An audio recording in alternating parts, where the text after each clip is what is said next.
Okay,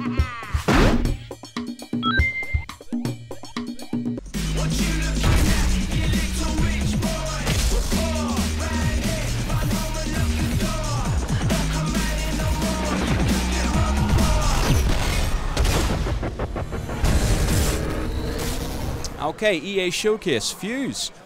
Yeah, that was quite something. We've sat down, we've shown the presentation, we've played a bit of the game. You give us just a sort of brief overview about what we're seeing here today.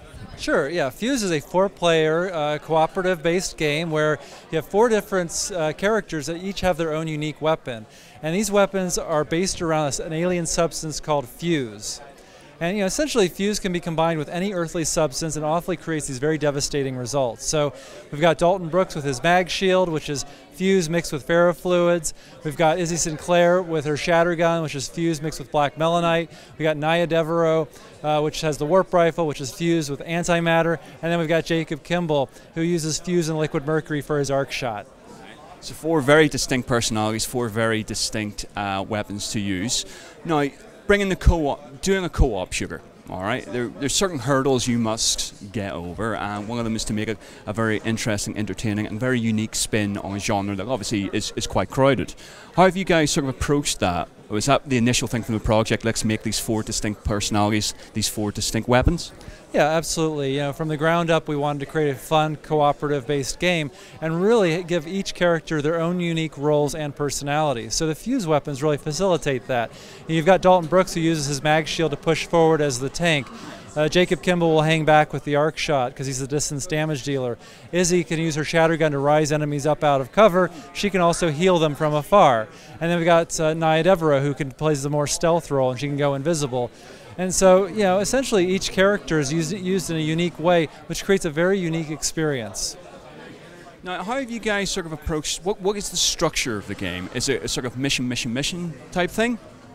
Yes, we have a series of exotic locales. We've got the Nevada desert where you're deep underground at Hyperion Base. We've got underwater bases. We've got islands off the coast of China. And so for each one of these missions, the team must work their way to track down the fuse source and take out enemies.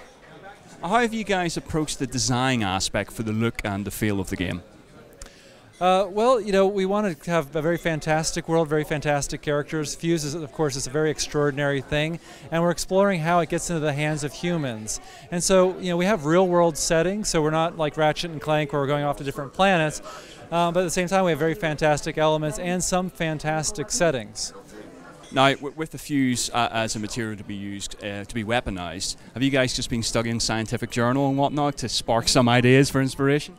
Well, TJ Fixman's our writer on the project, and so he comes up with a lot of great definitions on how to describe the weapons and figure out a lot of the lore and backstory to all our characters.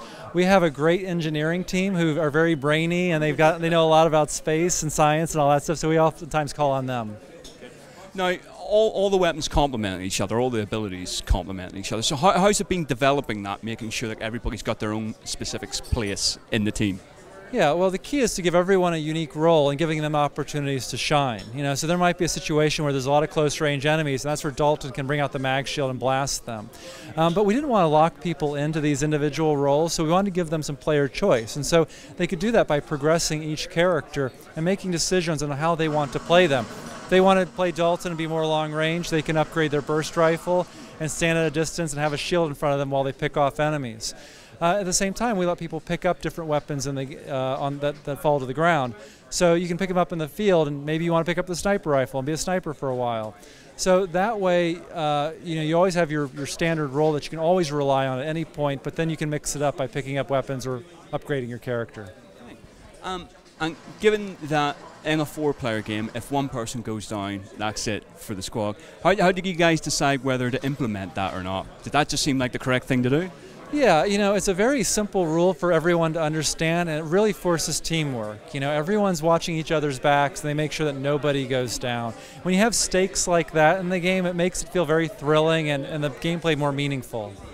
And we also saw at the end of the gameplay demo the element where two players had to basically cross over into booths while the other two were laying down defensive fire. Is that true for the rest of the game? There'll be elements where all four players will have to utilize their specific skills?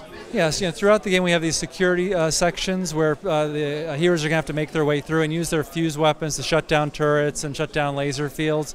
And that kind of changes up the pace of the game. You just can't keep throwing enemies at people. They start to get a little tired.